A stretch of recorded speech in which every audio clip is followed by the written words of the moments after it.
Le CHPF du Taoné fait donc face à une sursaturation même, avec plus de 100% de taux d'occupation dans plusieurs services. Une situation critique dénoncée par le syndicat des praticiens hospitaliers qui alerte sur l'état du personnel. La direction, elle, souligne des difficultés de recrutement et un bond de l'activité depuis le début de l'année. Voyez ce reportage de Sophie Guébel et Esther Cuneo.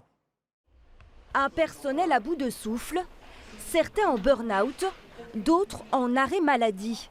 C'est le résultat en partie de l'ère post-Covid. Au total, l'hôpital est actuellement amputé de 10% de son personnel.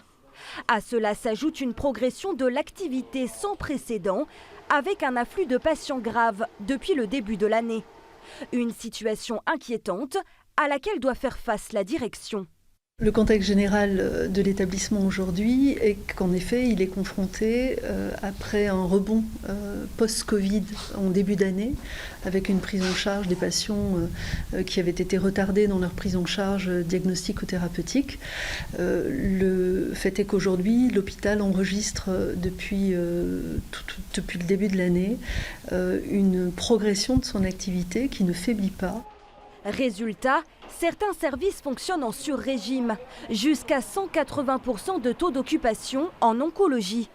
Une situation de saturation et des délais d'attente qui se rallongent, ce que dénonce le syndicat des praticiens hospitaliers du CHPF. Des patients qui devaient avoir des interventions chirurgicales sont reportés. On est obligé de téléphoner aux patients pour annuler leur intervention quand ce n'est pas urgent. Nous n'assurons que les urgences. Et encore, dans les urgences qui se présentent à l'hôpital, des fois les patients sont obligés d'attendre 24 à 48 heures avant d'être opérés. Ce travail à flux tendu vient affecter le moral des troupes encore présentes, qui doivent également faire face à une pénurie d'infirmiers de bloc opératoire, indispensables aux chirurgiens. C'est des personnels qui sont déjà très difficiles à recruter en métropole et actuellement en Polynésie française, à l'hôpital du Taoné, il nous manque à peu près un tiers de l'effectif. Il y a 4 à 5 salles d'opération qui sont fermées sur 8 salles qui fonctionnent normalement. On demande simplement que ce qui est demandé depuis des années, c'est-à-dire qu'on donne les moyens pour faire fonctionner l'hôpital dans de bonnes conditions, soit attribué et que ce ne sont pas simplement des règles budgétaires et administratives qui gouvernent l'hôpital. Indirectement, on essaie de recruter d'autres personnels qu'on essaie de former au mieux pour pouvoir faire face à la situation, mais de façon tout à fait pernicieuse, finalement, les infirmiers qui restent et qui sont formés en bloc opératoire sont surchargés de travail. L'activité est obligée d'être recadrée par rapport à ce personnel et derrière ça, elles n'ont pas le temps de former les infirmières novices qui éventuellement seraient disponibles. Donc tout ça est compliqué.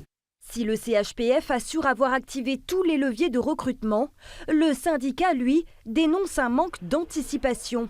La situation ne devrait pas se lisser avant fin janvier, selon la direction. Depuis plusieurs semaines, nous cherchons à activer tous les leviers au plan territorial, au plan régional, au plan national bien évidemment, pour assurer le comblement de toutes les maquettes et permettre que l'établissement retrouve son niveau de ressources humaines compatible avec toutes les activités. Une situation critique qui pour l'heure ne met pas en péril la vie des patients.